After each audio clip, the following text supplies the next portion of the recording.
You think you're free. You think you make your own choices. But what if most of your decisions, what you wear, what you post, even the way you speak, are not really yours? What if, without knowing it, you've been conditioned to chase one thing above all else? Approval? This isn't a flaw. It's a design. From childhood, you've been trained not to be yourself, but to be accepted.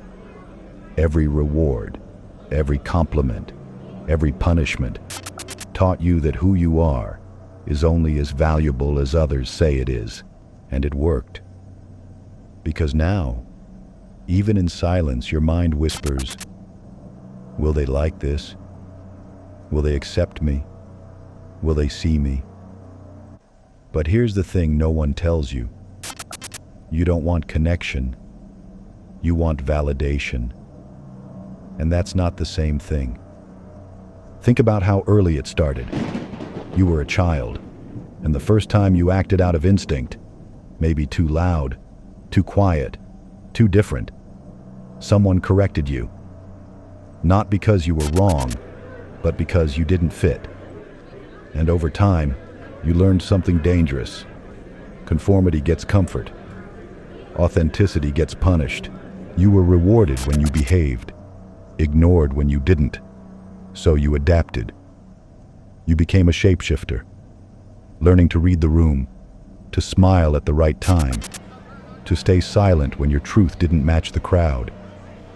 And now, as an adult, you call this being polite, being professional, being normal. But it's not. It's performance. It's survival. You've been conditioned to equate approval with safety. And every time you please someone, your brain rewards you like a dog getting a treat. Dopamine hits, temporary peace, a false sense of control. But here's the catch. The more approval you get, the more addicted you become. And worse, the more approval you need just to feel normal. You've mistaken validation for love. And that's why it hurts so much when it's not there. You post something, no likes. You speak your truth, silence. You set a boundary, they walk away. And suddenly, you're not just disappointed, you're empty. Because your sense of worth has been outsourced. Not to people, to reactions, to invisible metrics that have nothing to do with who you are, and everything to do with how well you've learned to perform. This is where it gets dangerous, because now you've built an identity around being received well. You've crafted your self-image like a brand, polished, pleasing, predictable. But here's the part no one says out loud. Approval is rented. It's never owned. You can be praised today and discarded tomorrow. You can be admired one moment, then erased by one unpopular truth. And so, you hustle for it. Not for attention, for reassurance that you still exist, that you still matter, that someone somewhere still sees you. But ask yourself, what happens when no one's watching? When no one's watching, you disappear. Not physically, psychologically. Because if you've built your identity on being seen, silence feels like death. You open your phone just to check if you're still real. You replay conversations in your head, dissecting every word, not to understand, but to control how you're perceived. You live in reflection, not presence. In reaction, not reality. And here's the brutal truth. You've never really been yourself. You've only been what the room needed you to be. Funny, humble, smart, harmless. Whatever made them nod. Whatever made you safe. But it's killing you slowly. Because deep inside, there's a part of you that knows this isn't life. It's a loop. You're not chasing happiness. You're chasing relief from the fear of being ignored. And here's the paradox. The more you seek approval, the less you believe in yourself. Because every time you need someone else to tell you who you are, you forget. You've been taught that validation is love. But love doesn't ask you to shrink. Love doesn't demand a filter. Love doesn't keep score. Validation does. Validation says, be small enough to fit my expectations, and I'll reward you with attention. Say what I want to hear, and I'll let you feel seen. Agree with me, or disappear. And we buy it. Because somewhere along the way, we confused being accepted with being safe. But the truth? You can be accepted by everyone and still abandoned by yourself. And that's what's really happening. You've abandoned yourself. Every time you stayed silent when you wanted to speak. Every time you laughed when something hurt. Every time you betrayed your truth just to be liked, you were disappearing. Bit by bit. Smile by smile. Like by like. Until now, the only you that exists is the version others find convenient. And maybe finally, that's why it all feels so fake. Here's the part they never tell you. You were never addicted to approval. You were addicted to feeling enough. And validation was just the cheapest drug available.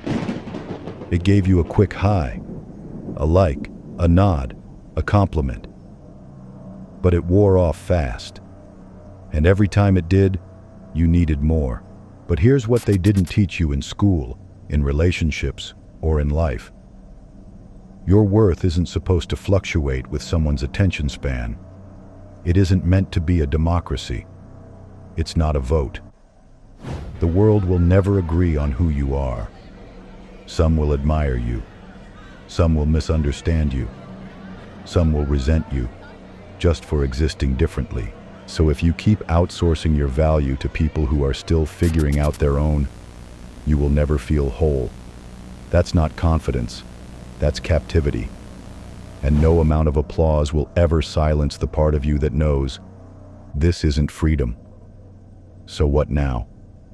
What happens when you stop chasing it?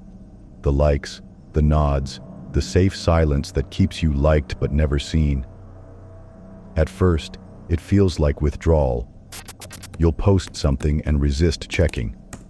You'll speak your truth and hear nothing back. You'll walk away from approval and feel like you're disappearing. But stay there. Don't run. That discomfort, that's the sound of your true self waking up. Because underneath the fear, there's something else. Power. The kind that doesn't depend on being liked. The kind that comes from knowing who you are without needing anyone else to clap for it. And here's what no one tells you. When you stop needing validation, people don't reject you. They get curious. They wonder why you're so calm, so clear, so unmoved. Because most of them have never met someone who's free. And you just became the rarest kind of person. Someone who doesn't beg to exist. That's the irony, isn't it? The moment you stop chasing validation, you become magnetic. Not because you're louder, but because you're whole. People don't trust perfection. They trust presence. And nothing is more powerful than someone who stands firm in their truth, even if no one claps. Especially when no one claps. Because in a world addicted to attention, the one who doesn't need it is a threat, a mirror, a reminder of what they gave up for acceptance. You want to change your life? Stop asking to be seen. Start seeing yourself. Validate your own voice. Choose your own approval. And watch what happens. You'll lose people. You'll lose applause. You'll lose the illusion that you were ever in control. But in that space, you'll find something more valuable than all of it. Peace. The kind that can't be taken. Because it wasn't given. It was remembered.